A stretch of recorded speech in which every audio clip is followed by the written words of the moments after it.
And good morning, everyone. Welcome back to NeelyFX. My name is Michael Neely, and this is the channel where I talk about foreign exchange trading, prop firm trading, and hopefully making money doing all those things. So this is also serves as my trading journal. So it's you're going to see daily trades and stuff like that, and you're going to see me winning trades. You're going to see me losing trades, and you're going to see me doing what traders do. Hopefully I'll become a successful trader as we go. So with that, let's go ahead and get into the risk disclaimer screen. This channel is for educational and entertainment purposes only and does not constitute trading or financial advice. I'm a professional trader, not a broker, trading my own capital. I'm also an aspiring funded trader with Audacity Capital. I do not solicit funds, manage client accounts, nor do I hold CFTC or NFA registration. At this time, I have held NFA registration in the past. Forex trading is highly speculative with a high risk of losing some or all of your investment capital. Only trade with funds you can comfortably afford to lose. And here's the CFTC risk disclosure. Forex trading carries a high degree of risk and may not be suitable for all investors. The high degree of leverage can work against you as well as for you. Before trading Forex, carefully consider your investment objectives, experience, and risk appetite. You could sustain loss of some or all of your investment capital. So with that, let's go ahead and get into what happened yesterday. I need to bring that screen up real quick. Bear with me for just a sec. Usually I leave all these windows open, but the computer shut down on me last night. Okay, so this is what's going on today. We have core PPI, producer price index today. CPI came out rather flat yesterday, so we did not see any perk up in inflation yesterday. As a matter of fact, core CPI went down, which is very interesting. We'll see. I would expect core PPI to go up a little bit, but hey, let's see what happens.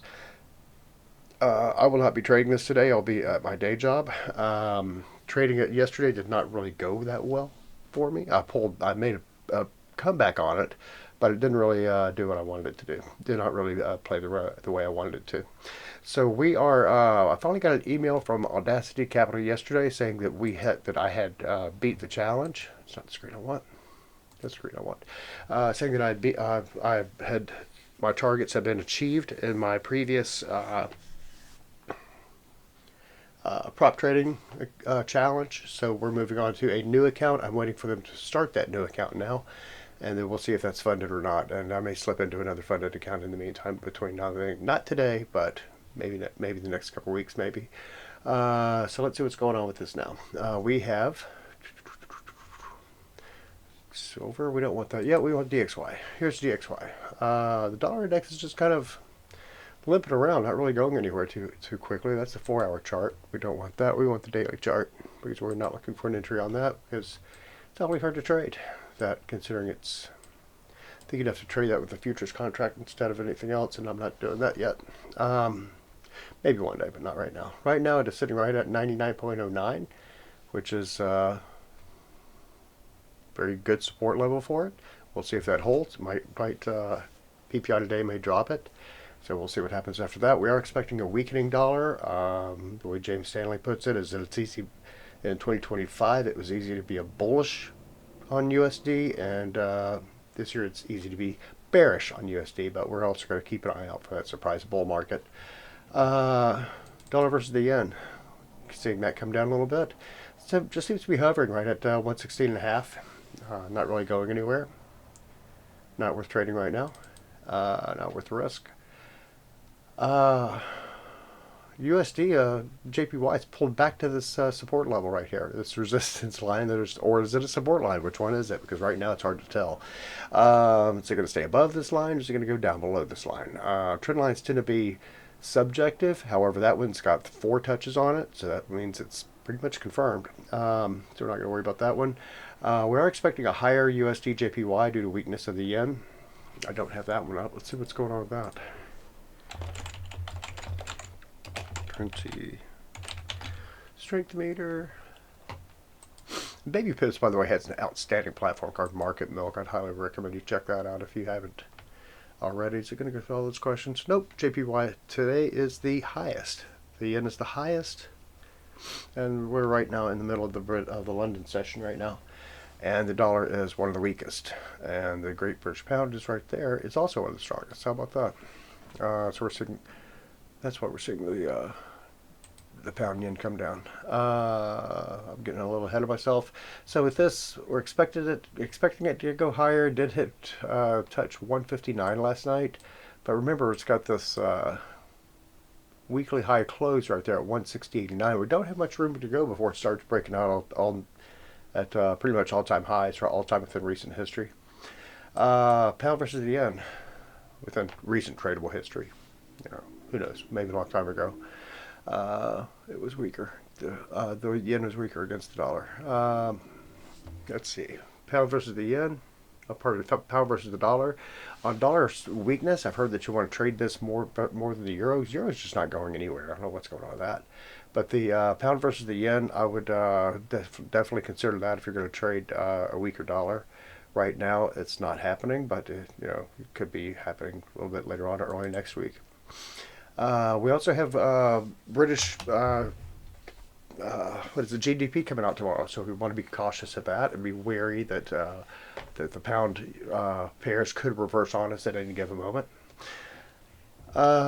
with a weaker or stronger than usual GDP. We'll see how that plays out tomorrow. That'll be done by the time I'm in the office tomorrow for my daily video tomorrow. I think it's 2 a.m. that comes out, our time. Yeah, 2 a.m. What's that? Unemployment rate? Oh, look at that, double whammy. Oh, no, never mind, it's 5 days later. Let's see, pound versus the yen. Hit as high as 214.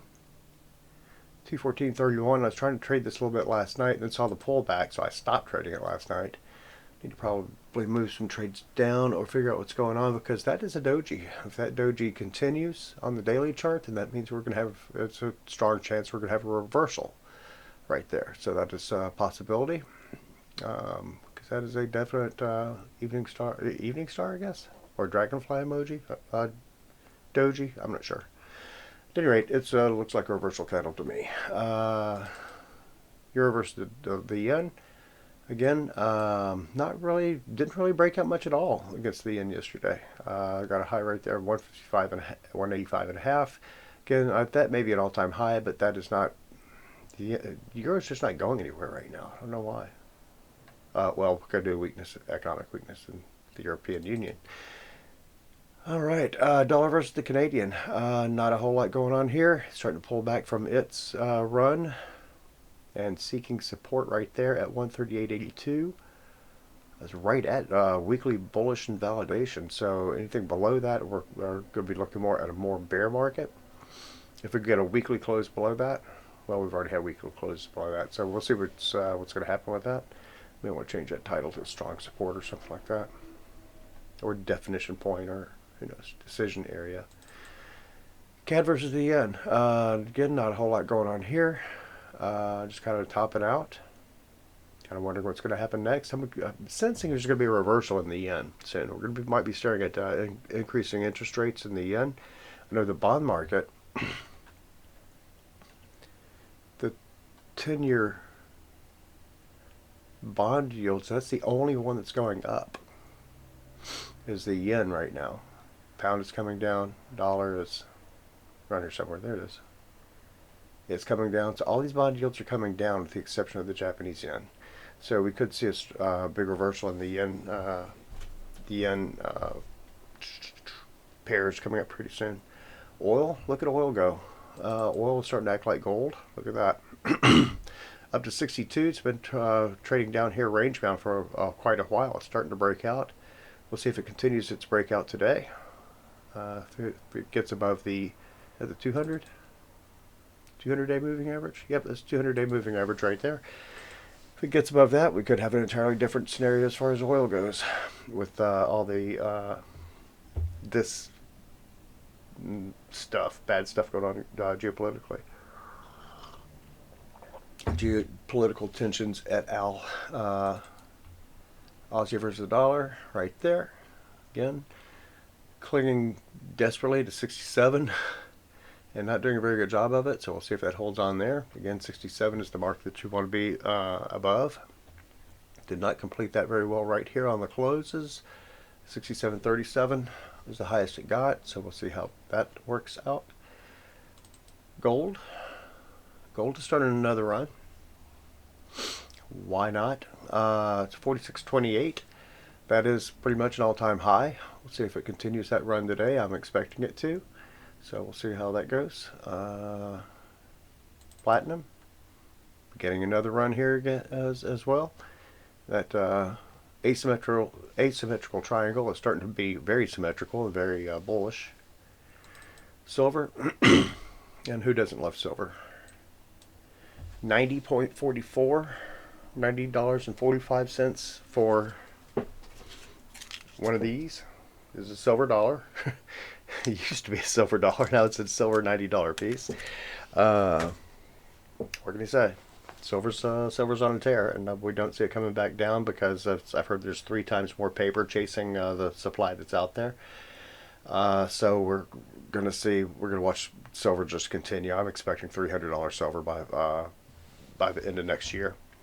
You know, we'll see if that pans out by the end of 2027. Possibly the end of 2026. Who knows? Silver is just on a tear, and I'm loving it. Get more if you like silver. I mean, if you don't have any silver, get some. If you have some silver, you probably don't have enough. Get some more. That's my my view on silver. But what's weird is that the prices at the U.S. Mint are starting to look cheap. So, hey, go to the U.S. Mint, buy some silver dollars. But at any rate, that's all I've got today. I am kind of on the sidelines today. Right now, I do have a couple of stop loss. Oh, I got a couple of positions in. Look at that. Gold is already taken off. Silver's already taken off. In that case, we will do what I do. And we will change our stop loss. We're in at 62. It's at, what, 86 right now. So I'll change this to 76. I think I can get away with that. Yeah. Change our stop loss to right underneath where it is now and watch it run to 91. And this is my the January my January trader account, January trading competition account, which I'm not doing very well in. As you can see right here, down, it says 1,500, really down 2,300. Judging by the equity, the balance is way down. So with that, and this is a live account too, so I'm really screwing this up. But at any rate, I should probably work on that a little bit more carefully. And I'll probably work on that a little bit more carefully in the next coming days and see if we can't get this trade to come out to the positive few $1,000. And now I can't draw off this account. If I could, I would not be going to my day job today. But I am going to my day job today. But we'll get that pretty soon. I'm now joined by Henry, the Forex trading parakeet, and on that note, it's time for me to go. So you guys have a great one. I will talk with you later. If you have any questions, again, hit the comments. If you like this video, then hit the thumbs up. And if you want to see more of these videos, then hit subscribe, and then you will be sent notifications on when I put out more, which is pretty much daily. So you guys have a great one. Talk to you later.